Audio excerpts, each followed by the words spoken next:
En aquel tiempo, al pasar Jesús, vio a un hombre ciego de nacimiento, y sus discípulos le preguntaron: Maestro, ¿quién pecó, éste o sus padres, para que naciera ciego? Jesús contestó: Ni éste pecó ni sus padres, ha sucedido para que se manifieste en él las obras de Dios.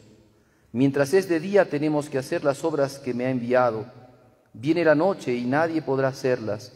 Mientras estoy en el mundo, soy la luz del mundo. Dicho esto, escupió en el suelo, hizo barro con saliva, se lo untó en los ojos al ciego y le dijo: Ve a lavarte a la piscina de Siloé, que significa enviado. Él fue, se lavó y volvió con vista, y los vecinos y los que antes solían verlo pedir limosna preguntaban: ¿No es este el que se sentaba a pedir? Unos decían: sí, es el mismo. Otros decían: no es él, pero se le parece. Él respondía: soy yo.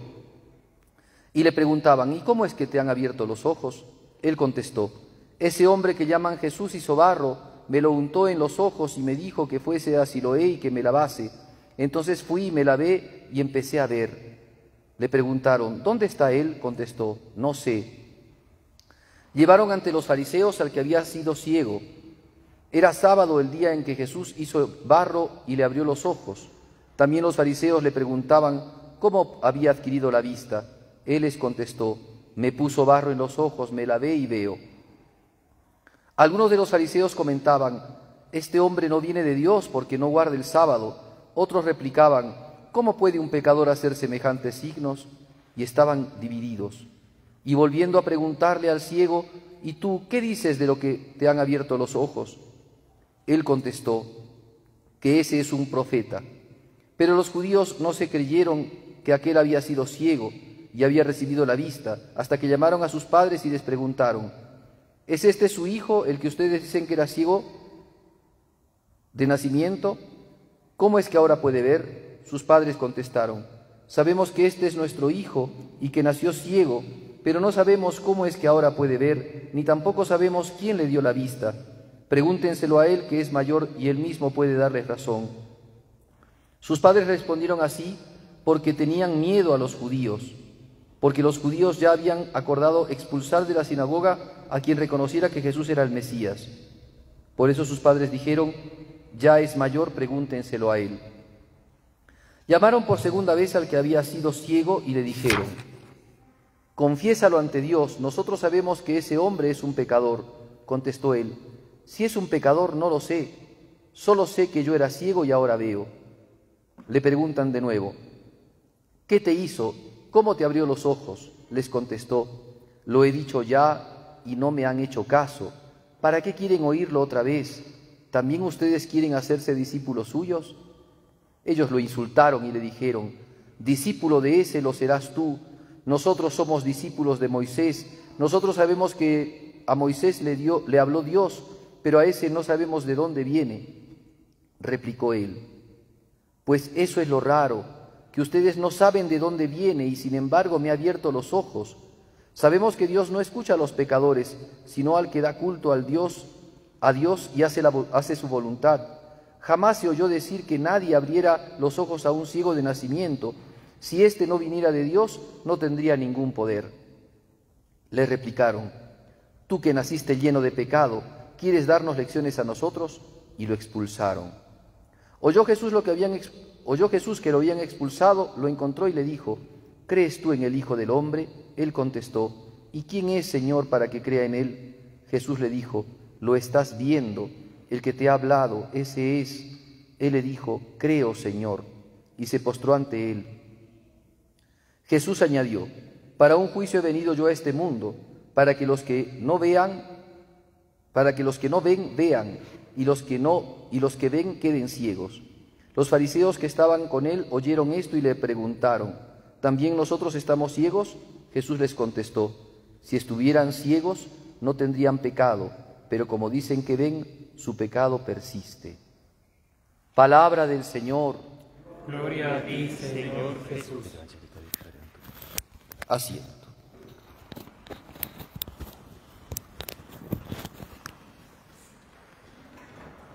Hoy la Iglesia celebra el cuarto domingo del tiempo de Cuaresma, llamado Domingo de Letare. Aunque hoy día es día 19, que es día de San José, el día de San José pasa para el día de mañana. Mañana vamos a tener la solemnidad del día de San José. No es precepto, pero sí sería muy lindo que participemos de la misa, porque es una fiesta realmente muy representativa para la vida cristiana. Pero hoy día celebramos el día de Letare. ¿Y por qué se le llama Letare? La palabra Letare significa alegría.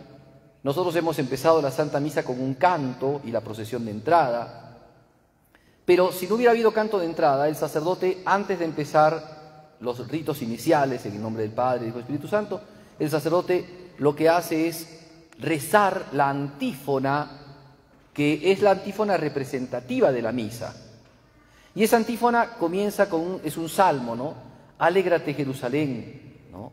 Y gocen con ella todos los que la amáis, alegraos de su alegría y cantad de júbilo, ¿no? O sea, porque de ella viene la salvación. De Jerusalén Dios dará la salvación y la gloria para todas las naciones. Entonces, ese salmo es el que esa antífona es la que hace que comience la Santa Misa, y por eso se llama Domingo de Letare, porque la palabra letare significa alegría. Está entonces esto en relación a la antífona de entrada, que no la solemos rezar ahora, no la solemos cantar tampoco, porque a veces es un poco difícil, ¿no?, los cantos gregorianos y aprenderlos y qué sé yo, pero tendríamos que hacerlo, ¿no? O sea, no significa que no debemos de hacerlo. Entonces, así empieza y por eso se llama Domingo de Letare. La Iglesia quiere manifestar entonces alegría, la alegría que ya se acerque el Salvador, la alegría de que ya va a estar entre nosotros el Señor, que es luz para nosotros y que nos ha dado la redención, que nos ha salvado, el Señor resucitado, ¿no? Entonces, ya desde ahora la Iglesia nos presenta, ¿no?, la figura de Cristo, que ahora es luz y que se presenta como luz. Y es interesante cómo este tiempo de Cuaresma que vivimos, la liturgia nos va mostrando cosas, ¿no? Nos va manifestando cosas que se encuentran después en la Pascua. Porque, por ejemplo, el día domingo pasado hemos recordado la escena de Cristo y la Samaritana, en donde Jesús dice: yo tengo un agua. Entonces se habla del agua. Jesús es el agua de la vida. Jesús tiene el agua que da la vida eterna, cosa que después en la celebración de la Vigilia Pascual se representa en el agua del bautismo, el agua que se bendice para los bautismos. Yo no sé si ustedes sabían, pero el agua que se bendice, llamada agua de Pascua, hay dos tipos de aguas en realidad en el día de la Pascua. Hay un agua que se bendice para los bautismos, entonces después en las sacristías de las iglesias donde se bautiza la gente, se guarda ese agua y durante todo el tiempo de Pascua esa agua se utiliza para bautizar. Y después está el agua de Pascua que nosotros llevamos, nuestra agüita, ¿no?, que llevamos todavía en nuestros depósitos, para ser bendecida. Es agua bendecida de la Pascua, así se llama, agua de Pascua, ¿no? Bueno, entonces, que también, por supuesto, son signos litúrgicos, signos sacramentales, que nos representan a Cristo, que es el agua de la vida, que nos da el agua de la vida. Bueno, hoy día escuchamos decir a Jesucristo que dice: yo soy la luz. Mientras estamos en este mundo, yo soy la luz. Caminad conmigo, porque estamos en tiempo de luz. Vendrá un tiempo de las tinieblas, pero yo soy la luz. Y en la Vigilia Pascual tenemos otro rito precioso, que es el rito de la luz, en donde nuestro Señor Jesucristo se muestra como la luz del mundo. Cuando entramos, ¿no?, en la primera parte de la liturgia de la Pascua, cuando entramos con el fuego nuevo, el fuego bendecido, y de allí se saca el fuego del cirio, y el cirio representa a Cristo resucitado, y nosotros vamos detrás de Él. En medio de las tinieblas somos iluminados por Cristo, y así como en el Antiguo Testamento el pueblo que caminaba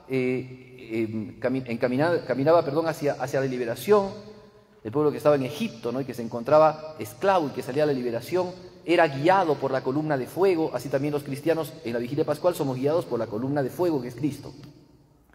Y este texto nos dice: yo soy la luz. Por tanto, esto que vamos a vivir en la Pascua, ya desde ahora empezamos a razonarlo. Evidentemente, el siguiente domingo, que no se trata ahora de tampoco ir adelantándonos en cosas, pero hablaremos de la vida, y ya sabrán ustedes por qué hablamos de la vida, ¿no? Pero es lo que se manifiesta, la vida es la vida del resucitado, ¿no?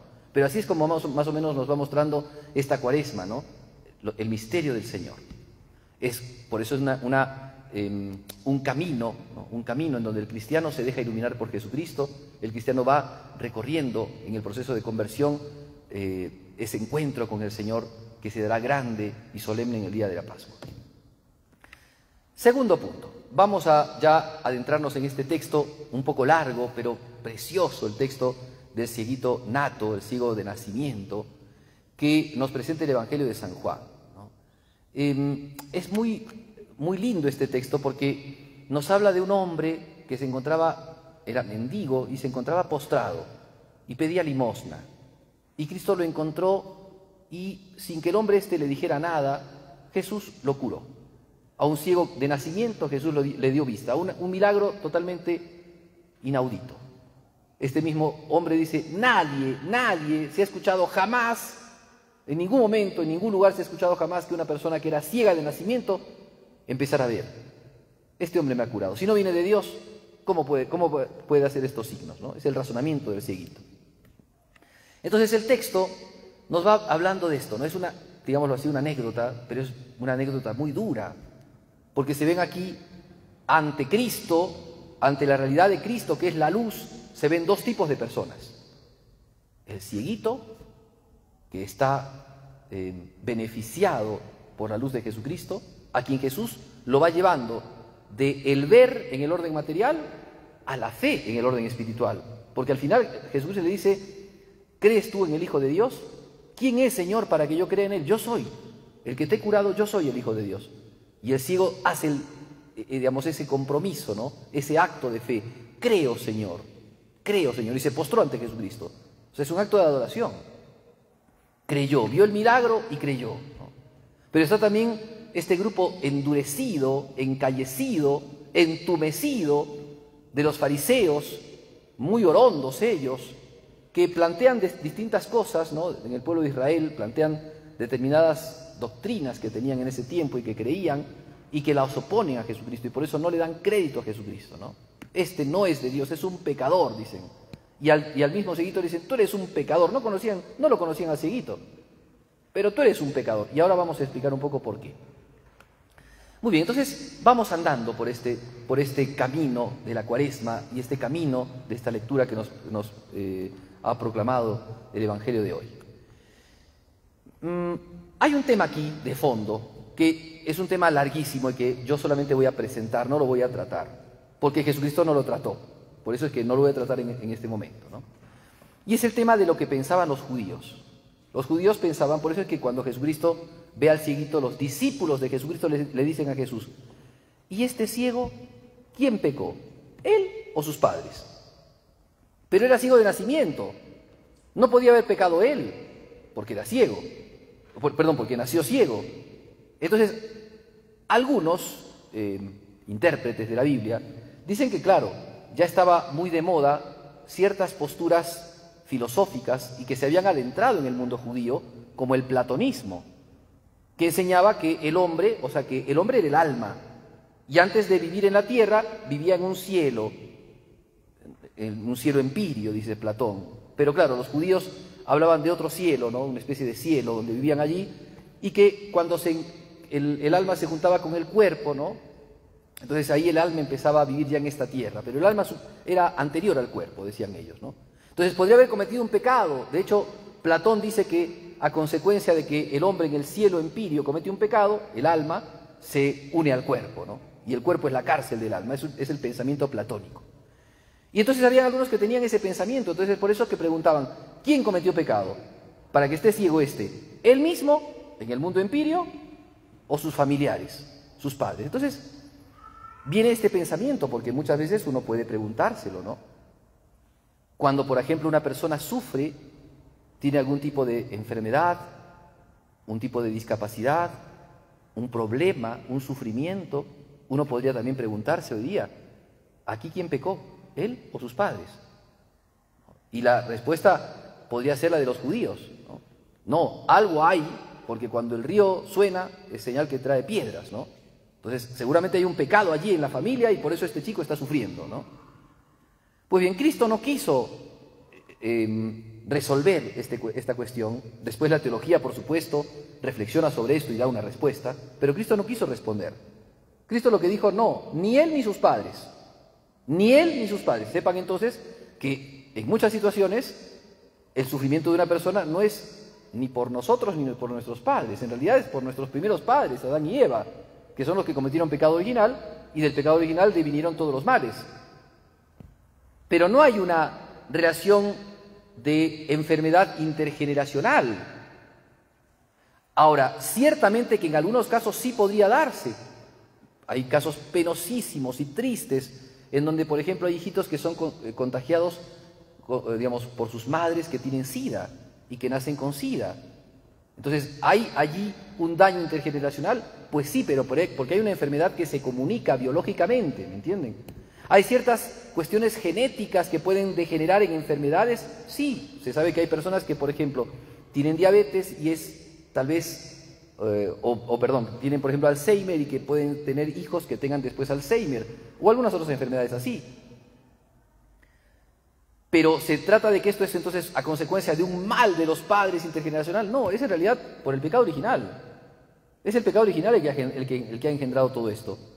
Y podría darse esto, sí, pero también hay que escuchar a la Sagrada Escritura que dice, a los padres se los juzga por los pecados de los padres y a los hijos por los pecados de los hijos. Y el pecado de los padres, entonces, no será contado en la vida de los hijos. Eso es así. Bien, como digo, el tema es extenso, y acá hay muchas aristas también para decir, pero yo no voy a trabajarlas porque no es el tema propiamente de esta homilía y de este evangelio. Pero eso era lo que tenían los judíos, ese pensamiento. Por eso decían, ¿quién cometió pecado? ¿Él o sus padres? Para que fuera ciego. Y Jesús responde, no, están mal, están en un error. Ni él ni sus padres. Este sufrimiento se da para que se vea de manifiesto la gloria de Dios. Porque eso es lo que pasa cuando una persona carga una cruz. No es una maldición de Dios. El sufrimiento hay que quitarnos de la cabeza a los cristianos, ¿no? Tal vez un pagano, una persona que tiene el espíritu del mundo puede pensarlo así, pero un cristiano jamás. Porque si su Señor y su Dios cargó con una cruz y murió lleno de sufrimientos, el cristiano se da cuenta entonces que el sufrimiento para el cristiano no es una maldición, no es una maldición, es para el cristiano una manera de conectarse con el Redentor, porque así como las cosas buenas nos conectan con Jesucristo, así también los sufrimientos nos pueden conectar con Jesucristo. ¿Cuántos casos hay de personas que no estaban convertidas y de repente tienen un sufrimiento, un momento de dificultad, una enfermedad, y allí descubren su fragilidad y descubren la misericordia de Dios y se dan cuenta cómo Dios los está encaminando hacia la felicidad, cómo Dios les da una luz para que puedan ser fuertes en los momentos de tribulación. Y entonces estos momentos son momentos muy especiales en donde también la gracia de Dios entra. Entonces, para el cristiano, ¿podemos decir que es una maldición el sufrimiento? Pues no. El sufrimiento es una comunión con Cristo. Y el sufrimiento es una manera por el cual Dios se introduce también en nuestras vidas y nos permite ver su misericordia, su amor. Y nos da muchas veces la gracia de la conversión. Entonces, esto es un tema. Se dan cuenta que es un tema hermosísimo para tratar. Yo recomiendo en esto la encíclica de San Juan Pablo II, Salvifici Doloris, que habla acerca del sufrimiento tratando la vida de Job, por ejemplo, ¿no? Muy bonita y nos explica muy profundamente cómo es este tema del misterio, cómo es el misterio del dolor, el misterio del sufrimiento, el misterio de la muerte, el misterio del mal. Pues bien, eso está aquí, eso está aquí. ¿Es Dios el que envió la maldición? No, Dios quiere la bendición para todos nosotros. El hombre introdujo el pecado. Y como dice San Pablo, y por el pecado la muerte, y todo lo que está en relación con la muerte, el sufrimiento, la enfermedad, la dificultad, el dolor, todo está metido allí. Entonces, Cristo no se mete en el problema, porque Cristo, cuando le preguntan, ¿quién cometió pecado? Jesús dice lo siguiente, ¿no? Les repito lo que dice Jesucristo, ¿no? ¿Este pecó o sus padres? Y Jesucristo dice, no. Ni este pecó ni sus padres. Ha sucedido para que se manifiesten en él las obras de Dios. O sea, Dios va a manifestarse en esa debilidad. ¿Se acuerdan cuando San Pablo dice, me encontré débil tentado, abrumado, y le pedí 3 veces a Dios, quítame esta tentación, quítame este aguijón. Y Dios le dijo, te basta mi gracia, porque Dios triunfa en la debilidad. Entonces, para que se muestre el triunfo de Dios, es que se dio esto. Dios no quiere la debilidad humana, pero se sirve de la debilidad humana para poder mostrarnos su gloria y hacer sus obras. Muy bien, entonces hasta ahí ya podemos entender cómo va el curso de esta lectura. Después viene el milagro. El milagro que por un lado manifiesta quién es Jesucristo. Recuerden las profecías de Isaías, ¿no? El Señor me ha ungido para dar la vista a los ciegos. Era profecía. O sea que cuando Cristo le da vista al cieguito Bartimeo, cuando le da la vista al ciego Nato, muestra que Él es el Mesías. Y eso estaba a la luz de las miradas de los fariseos.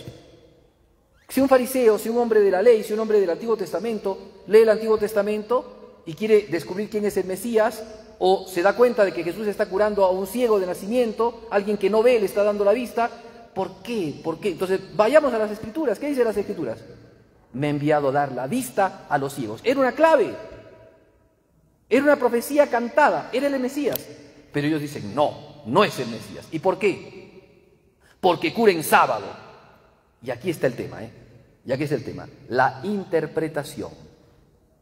Porque los judíos interpretaban pésimamente la ley, pésimamente, porque la interpretaban de manera absolutamente literal. Dios había dicho en el Levítico, el sábado no trabajarás, ni tú, ni tu esclavo, ni tu esclava, ni tu buey, ni tu asno, no trabajarás. Perfecto, hasta ahí estamos claros. Pero significa entonces que el sábado era un día de total inactividad. ¿Y por qué Dios mandaba que no se trabajara el sábado? Porque Dios había descansado en sábado. Así decía el texto del Génesis, ¿no? Dios había trabajado 6 días y al 7º había trabajado. Entonces el hombre creado a imagen y semejanza de Dios, era necesario que el día sábado descansara del trabajo común y cotidiano para dedicarse a Dios. Era un día sagrado para dedicar. Entonces sí había un trabajo. ¿Cuál era el trabajo? Dedicarse a las cosas de Dios. Eso no deja de ser un trabajo. Pero ellos no lo entendían. ¿Qué había que hacer el sábado? Nada, absolutamente nada, no moverse, una inactividad. Claro, como no se puede vivir tampoco de la inactividad, habían ciertas estrategias que tenían los judíos, rebuscándoselas para hacer actividades, pero que no fuesen contadas como actividades, ¿no? Hago, pero no hago, hacían la trampita. Pero además Jesucristo les mostraba, oye, si se te cae un burrito o un buey en un pozo y es día sábado, ¿no lo levantas, no lo sacas? ¿Por qué entonces eres tan hipócrita de decir que el sábado no puedo curar yo? Además, en otro momento Jesucristo le dice, ¿qué puedo hacer yo en sábado? ¿El bien o el mal? Y estos tipos, como eran tan duros, no respondían nada, callados. Ni el bien ni el mal, nada entonces, ¿no? Y por eso es que Jesús dice que en ese momento los miró con una mirada de ira, por su dureza de corazón.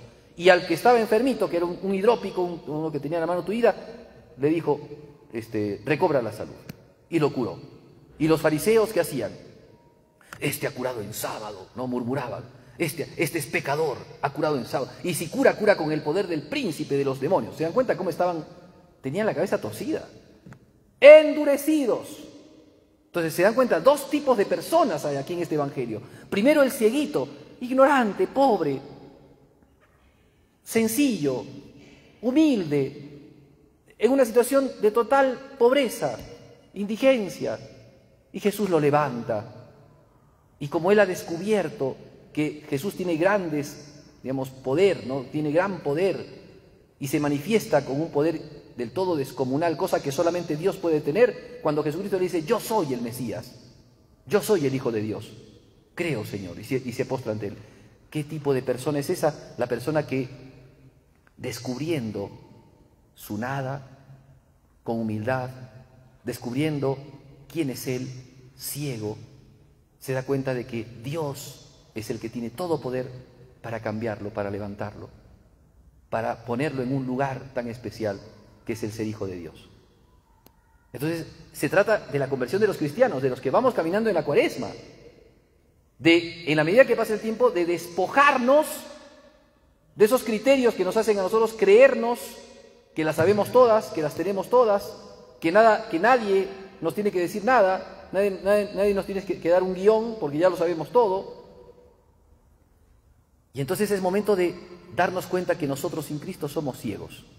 De hecho, San Agustín, en su interpretación bíblica que tiene sobre este pasaje, dirá: el ciego representa a la humanidad entera, que a consecuencia del pecado de Adán se encontraba en tinieblas. Y entonces es Cristo, y solo Cristo, que con su sola fuerza, que con su poder y que con su misericordia nos da la vista. Porque, entonces es muy bonito lo que dice San Agustín, porque así como Dios creó al hombre, pero cuando lo creó al hombre, dice el texto del Génesis, agarró tierra y sopló y creó al hombre, así Cristo, para hacer esta curación, porque en otros casos le dijo al cieguito nato, quiero, y empezó a ver. Pero en este caso Jesús agarró tierra, escupió sobre la tierra, hizo lodo y le puso en los ojos.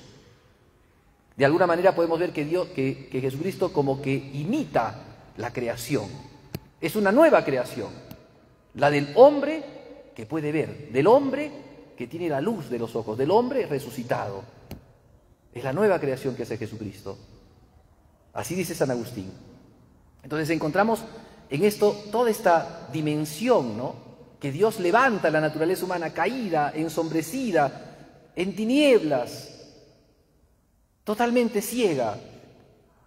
Y entonces Cristo le da una luz. Y ese es el tema. Miren, hoy día hay muchos que al separarse de Cristo, con criterios, con ideologías, con pensamientos raros, con modas culturales, quedan en tinieblas, totalmente en tinieblas, y no saben para dónde van. E inclusive hacen peleas que no saben para qué las hacen. Y tratan de convencerse y de convencer a otros de cosas que no son verdad. Caminan en tinieblas, van por un camino tortuoso. En cambio, Dios, cuando se muestra, y nosotros tenemos la capacidad de ser humildes ante Él, Dios muestra su luz. Y esa luz nos deja ver cosas. ¿Qué cosas? La maravilla de Dios, la bondad inmensa, su misericordia, su amor. Y eso es lo que vio este cieguito. Por eso es que hoy día esta lectura es la del domingo de Gaudete, porque nos hace alegrar, porque Dios ha tenido a bien darnos su misericordia y mostrarnos la luz, que es Jesucristo.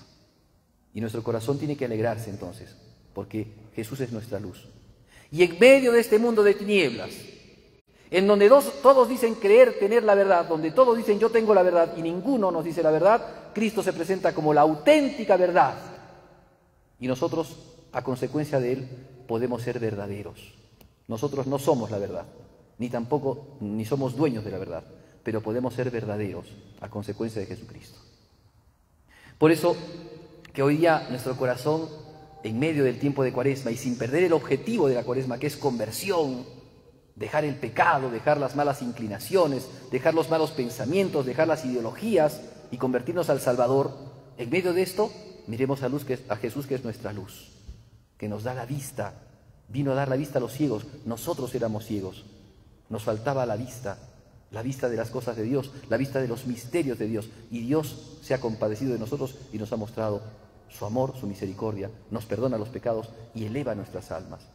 Que nos unamos entonces a Jesucristo en comunión de fe, de esperanza y de caridad, para que nosotros también, como el cieguito, postrados ante el Señor en este tiempo de Cuaresma, de reconocimiento de pecados, pero también de reconocimiento de la misericordia de Dios, también confesemos a Jesús y le digamos: Señor mío y Dios mío, yo creo en ti.